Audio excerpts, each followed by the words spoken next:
আর মরতে হবে একদিন তুমি ভুলে যেও না হবে মাটির বিছানা গো তোমার আসল ঠিকানা জোরে বলেন সুবহানাল্লাহ আসল ঠিকানা কোথায় কবর তো কবি বলছেন আর মরতে হবে একদিন তুমি ভুলে যেও না হবে মাটির বিছানা গো তোমার আসল ঠিকানা আর খালি হাতে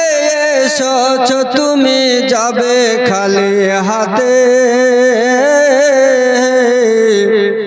আর শুধু একটি সাদা কাফন যাবে তোমার সাথে আর আমল ছাড়া কিছুই তোমার আর আমল ছাড়া তোমার সাথে কিছুই যাবে না হবে মাটির বিছানা গো তোমার আসল ঠিকানা বাপজিরা ভাইরা আমরা এই পৃথিবীর মানুষ আমরা এক মানুষ অপর মানুষকে ধোঁকা দিই কি দিই না আমরা চালাকি করে কি করি না চালাকি করে কিন্তু এমন একটা সময় আসবে যে মালাকুল মউত আপনার আমার যে জানটা কবজ করবে তার সঙ্গে যদি চালাকি করব মনে করেন পারবেন না তো কবি বলছেন আর ইজরাইল ফারিস্তা যেদিন হাজির হবে এসে আর চল চতরে যতই করো জানবে রবে শেষে আর চলবে না সেদিন তোমার আর চলবে না সেদিন তোমার কোনোই বাহানা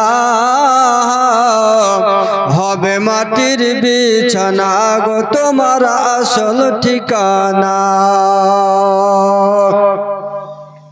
মানুষ যখন মারা যায়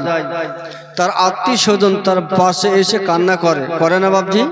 করে কিন্তু ওই সমস্ত মৃত্যু ব্যক্তি যে সমস্ত তার আত্মীয় স্বজনরা কান্না করে ওই কান্নার আওয়াজ মৃত্যু ব্যক্তি নিজে শুনতে পান জোরে বলেন সুবহানাল্লাহ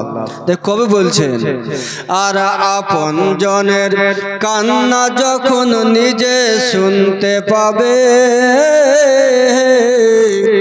আর বুক ফুটবে তো মুখ ফুটবে না কেমনে জবাব দেবে আর কি করে বুঝাবে তুমি আর কি করে বুঝাবে তুমি মনের বেদনা হবে মাটির বিছানা গো তোমার আসল ঠিকানা আর মরতে হবে একদিন তুমি ভুলে যেও না হবে মাটির বিছানা গো তোমার আসল ঠিকানা